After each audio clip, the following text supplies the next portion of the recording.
Bienvenue à tous, c'est InfoSoir. Voici les titres de ce mardi. Le premier cas de contamination de coronavirus au Maroc est un homme de 39 ans, actuellement hospitalisé à Casablanca. Une importante opération d'identification a commencé pour isoler toutes les personnes avec qui le patient contaminé est entré en contact. À travers le monde, l'épidémie de coronavirus continue de se propager. La France, qui compte désormais plus de 200 personnes contaminées, devient un nouveau foyer aigu de la contamination en Europe. De son côté, l'OMS met en garde contre le risque d'une pénurie de masques de protection. Gratuite et disponible partout dans le monde, une application mobile pour apprendre la langue de Molière. L'application Apprendre le français avec TV5 Monde vient d'être lancée à Rabat lors de la 2e conférence internationale sur la francophonie économique. Nous terminerons avec la projection hier de One Way to Paradise, le chemin du paradis, réalisé par Wahid Sennouj en compétition au Festival du film national de Tanger. Un film fort et sensible sur les problèmes d'immigration et d'extrémisme. Madame, Monsieur, bonsoir. Après l'annonce officielle hier soir, plusieurs détails ont été livrés aujourd'hui par le ministère de la Santé concernant le premier cas de contamination de coronavirus au Maroc. Il s'agit d'un ressortissant marocain de 39 ans qui s'est rendu à Bergamo, en Italie, avant de rejoindre le Royaume le 27 février par voie aérienne. Les 104 passagers de l'avion à bord duquel il a voyagé, l'équipage, les proches du malade ont été placés en isolement obligatoire. Un confinement à domicile avec surveillance médicale. Les développements dans ce reportage de Bouchara If et Mstafa Saidouni. Le commentaire est de Salim Benelpo. Il a répondu à toutes les interrogations des journalistes suscitées par le premier cas de contamination du Covid-19. Lors de cette conférence de presse, le ministre de la Santé a affirmé que l'état de santé du citoyen marocain revenu de Bergame en Italie est stable. L'homme âgé de 39 ans a présenté quelques heures après son arrivée certains symptômes du virus, des difficultés respiratoires, de la toux. Il a été placé à l'isolement à l'hôpital Moulay Youssef où il est actuellement pris en charge. J'aimerais évoquer les mesures qui ont été prises. Nous suivons de très près la situation et son éventuelle évolution. Un cas a été détecté au Maroc pour le moment alors que nous avons 670 lits disponibles pour accueillir toutes les personnes qui présenteraient des symptômes dans les meilleures conditions, autant de temps que la période d'incubation, à savoir 14 jours. Les personnes testées négatives sortiront alors que d'autres entreront. Une enquête épidémiologique a été menée. Elle a permis d'identifier toutes les personnes avec qui le citoyen marocain porteur du virus est entré en contact. Aucune d'entre elles ne présente des symptômes. Elles sont toutes soumises au confinement à domicile. Il y avait 104 personnes à bord de l'avion, 98 passagers, 6 membres de l'équipage. Il faut ajouter les personnes avec qui le passager contaminé est entré en contact. Sa famille, ses proches, tous ont été identifiés à travers différentes villes et ont été contactés hier. Les services médicaux du ministère effectuent 2 visites par jour auprès de toutes ces personnes identifiées. Ces cas dits contacts seront examinés quotidiennement pendant au moins 14 jours pour éviter toute propagation du virus. C'est une décision qui survient dans le cadre des mesures de sécurité liées à l'épidémie du Covid-19 et qui recommande la restriction des grandes manifestations et rassemblements de masse. La 15e édition du Salon international de l'agriculture prévue à Meknès du 14 au 19 avril 2020 est annulée selon un communiqué conjoint du ministère de l'Agriculture et de l'Association du Salon international de l'agriculture du Maroc.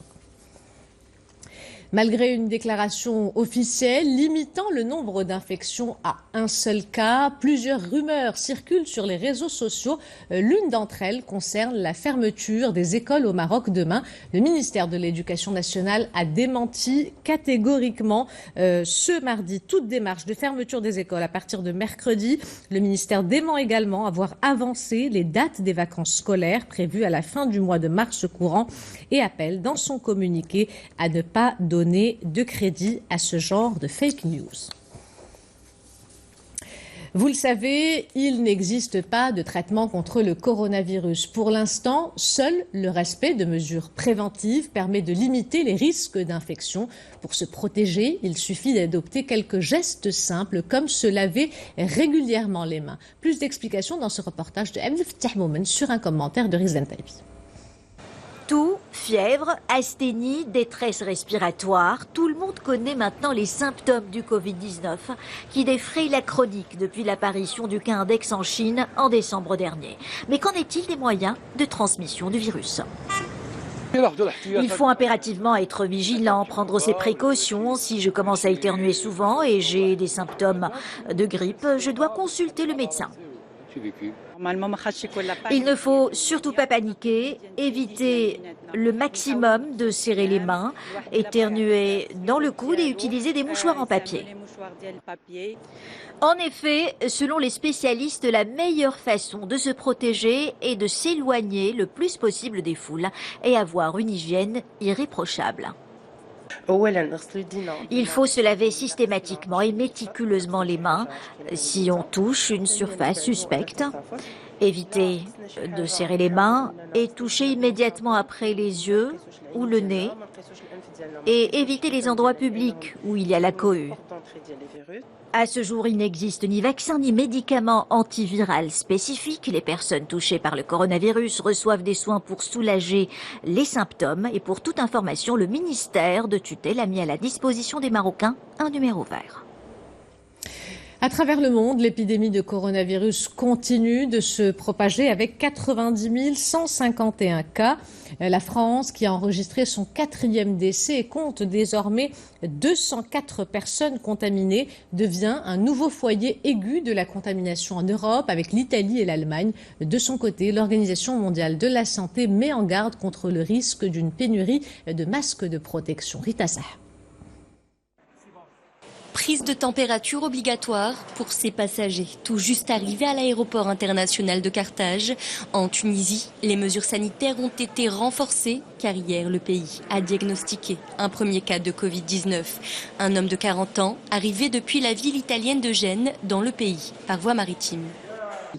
Les 254 personnes arrivées sur le même bateau sont enregistrées sur notre base de données. Elles ont toutes été placées en quarantaine. Au Sénégal, où le patient zéro a également été recensé hier, de nombreuses pharmacies de la capitale ont été prises d'assaut. Certains Dakarois ont d'ailleurs opté pour le port du masque chirurgical, pourtant jugé inutile par l'OMS si la personne n'est pas infectée. On a vraiment l'impression d'être comme des extraterrestres au niveau de beaucoup de personnes en fait. Parce que depuis qu'on est sorti par exemple de la maison, il y a des gens qui nous regardent mais vraiment mais qu'est-ce qui se passe? Alors je suis venu ce matin à mon bureau, personne n'a voulu me serrer la main. Je vois des boîtes des bouteilles de gel antibactériennes que tout le monde est en train de s'essuyer.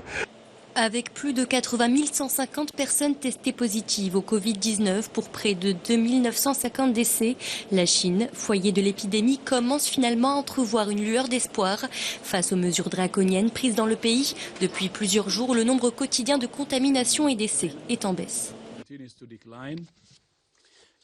Le nombre de cas en Chine continue de diminuer. Durant ces dernières 24 heures, il y a eu 9 fois plus de cas enregistrés en dehors de la Chine qu'à l'intérieur du pays. C'est l'épidémie en République de Corée, en Italie, en Iran et au Japon qui retient toute notre attention. Iran and Japan are our greatest concern. Car dans ces pays, le nombre de contaminations a explosé. Au moins 5180 personnes ont été testées positives à ce virus en Corée du Sud.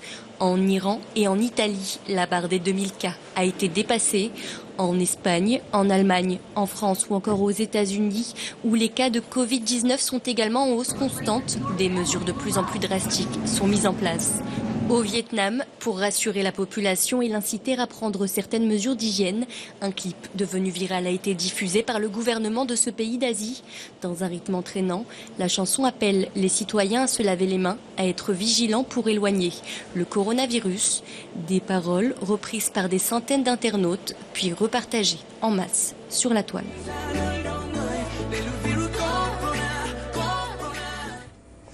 Direction l'Algérie où la mobilisation n'a pas été impactée par le spectre du Covid-19. Coronavirus ou pas, ils se sont rassemblés en masse pour ce 54e mardi du Hirak.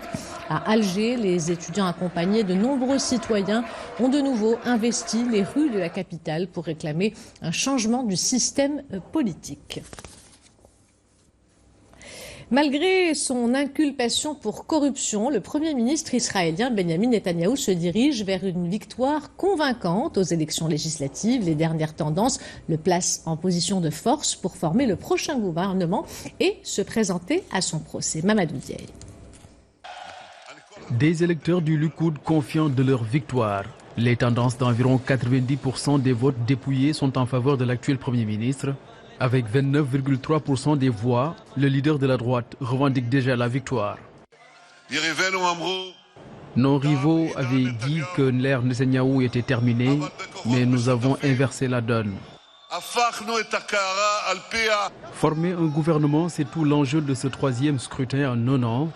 Avec ses alliés de la droite radicale et des partis juifs ultra-orthodoxes, Netanyahou pourrait compter 59 sièges, suffisants pour former un gouvernement. De leur côté, Benny Gantz et ses partisans préfèrent rester prudents, mais la déception commence déjà à se faire sentir. Tout va bien, ce ne sont pas les résultats définitifs. Nous allons les regarder, nous allons continuer le chemin de bleu et blanc partout. À vrai dire, nous sommes un peu déçus des résultats. Nous espérions mieux que ça de la population, mais il ne s'agit toujours pas des résultats définitifs. L'autre enjeu lié à la victoire de Netanyahou reste la réalisation de sa promesse de campagne d'annexer les colonies juives de Cisjordanie occupées et la vallée du Jourdain, un jalon qui trouve appui au plan de paix présenté par le président américain. Alors que l'inquiétude grandit face à un nouvel afflux de migrants à ses portes, l'Union européenne dépêche en urgence ses plus hauts responsables en Turquie et en Grèce, ce après la décision d'Ankara d'ouvrir les frontières vendredi. Sur le terrain, l'aide humanitaire commence à s'organiser afin de secourir les migrants pris au piège de cette crise. On retrouve Mamadou Diaye. Des médicaments et des vivres fournis par le secrétariat des Nations Unies acheminés tant bien que mal ici à la frontière entre la Syrie et la Turquie. Des opérations de secours qui s'organisent pour faire face à la crise humanitaire au niveau de la région. L'aide humanitaire n'est qu'une réponse. La vraie réponse est un cessez-le-feu immédiat, un cessez-le-feu durable. Afin d'obtenir plus de soutien de la part de l'Europe, Ankara n'a pas hésité à mettre ses menaces à exécution vis-à-vis de l'accord de 2016. Ouvrir les frontières aux migrants, un fait jugé inacceptable par la chancelière allemande. Avec toute la compréhension et la volonté de discuter pour apporter plus de soutien, je pense qu'il est inacceptable de traiter cette question aux dépens des migrants. Sur le terrain, les combats s'intensifient. Selon l'Observatoire syrien des droits de l'homme, 119 soldats syriens et 20 combattants pro-régime ont été tués dans les bombardements turcs depuis jeudi. La Turquie qui a perdu plus de 30 soldats la semaine dernière. Elle est gratuite et disponible partout dans le monde. Une application mobile pour apprendre la langue de Molière à partir de vidéos. L'application Apprendre le français avec TV5 Monde vient d'être lancée à Rabat lors de la 2e conférence internationale sur la francophonie économique. Reportage Abdelhamid El-Mourabiti, Hicham Souni, le récit de Oussama Bkali.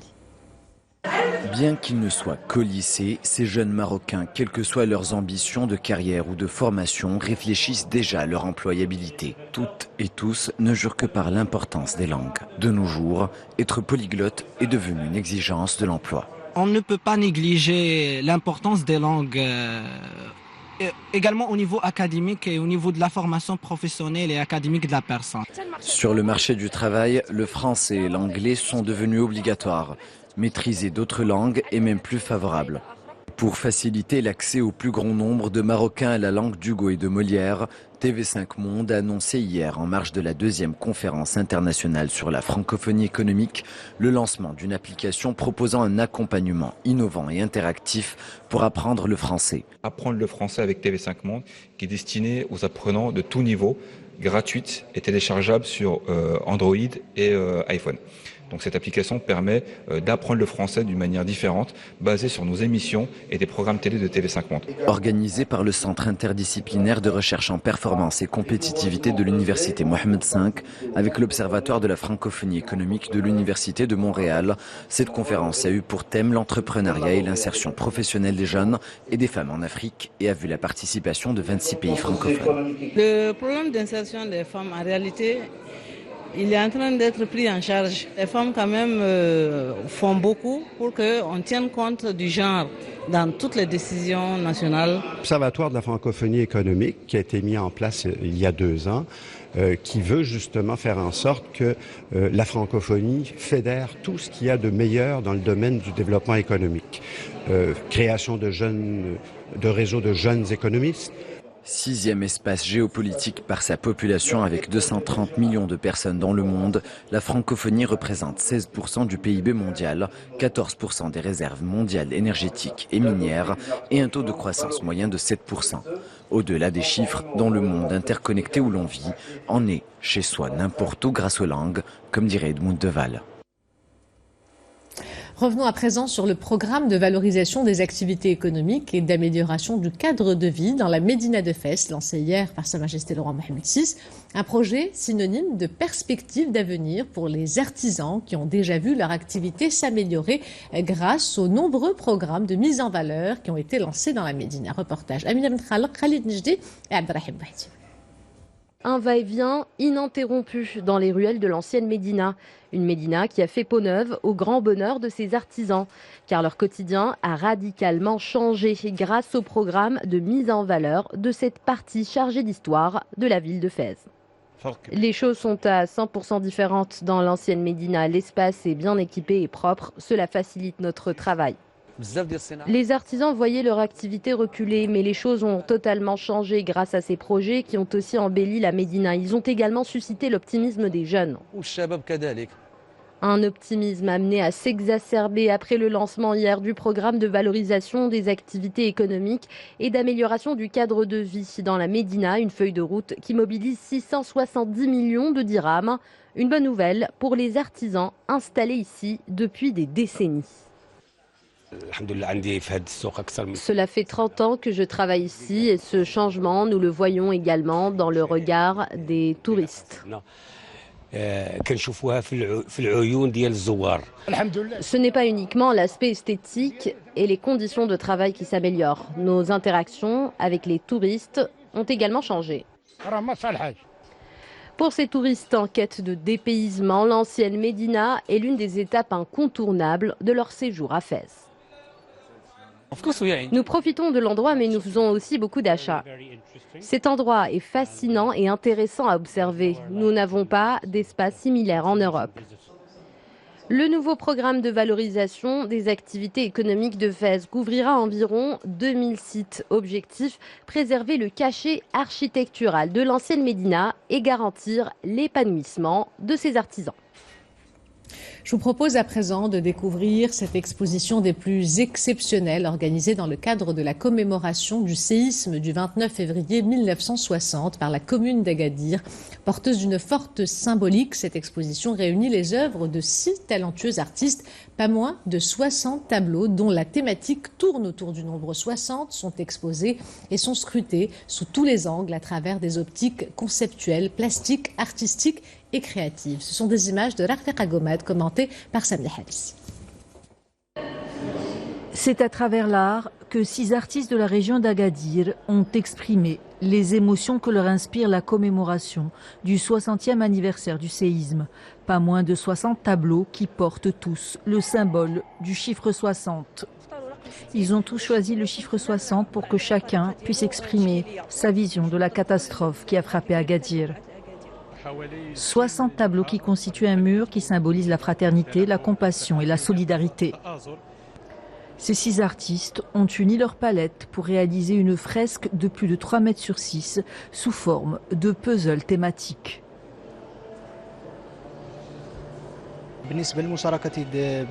Cette exposition est le symbole de l'engagement de l'artiste dans ce qui touche une ville en général.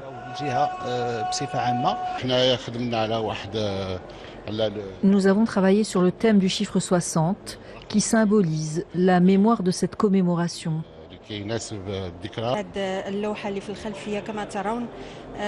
Ces toiles derrière moi sont le symbole d'un principe de reconstruction et d'égalité des chances. Le 29 février 1960 marque la date d'un drame, d'une destruction, mais aussi le début d'une reconstruction, de la renaissance d'une ville qui réécrit son histoire et qui s'inscrit dans l'avenir et la modernité. Nous terminons avec la projection hier de One Way to Paradise, le chemin du paradis réalisé par Wahid Snouch en compétition au Festival du film national de Tanger. Un film fort et sensible sur les problèmes d'immigration et d'extrémisme et que les festivaliers ont chaleureusement applaudi. Reportage Mohamed Esra et Fadel Saïdouni, le récit est de Sami Halissi. Tout commence ici, à Amsterdam. Najib, étudiant en droit, rêve de devenir magistrat. Mais le destin en décidera autrement. Quand son frère aîné et délinquant est arrêté, son univers s'écroule. The Way to Paradise, le film de Wahid Snouch, traite avec finesse des problèmes de l'immigration. Mon but était de réaliser un film sur les Marocains résidant à l'étranger, sur leurs rêves, leurs drames, leurs problèmes. Najib abandonne ses études pour prendre en charge sa famille. Dans son désespoir, il est approché par un membre d'une cellule terroriste qui lui propose son aide, tout en le convainquant de rejoindre les rangs de l'organisation. C'est une histoire sociale qui mérite d'être vue. Bien sûr, c'est au jury de trancher, mais moi, j'ai vraiment eu un coup de cœur pour ce film.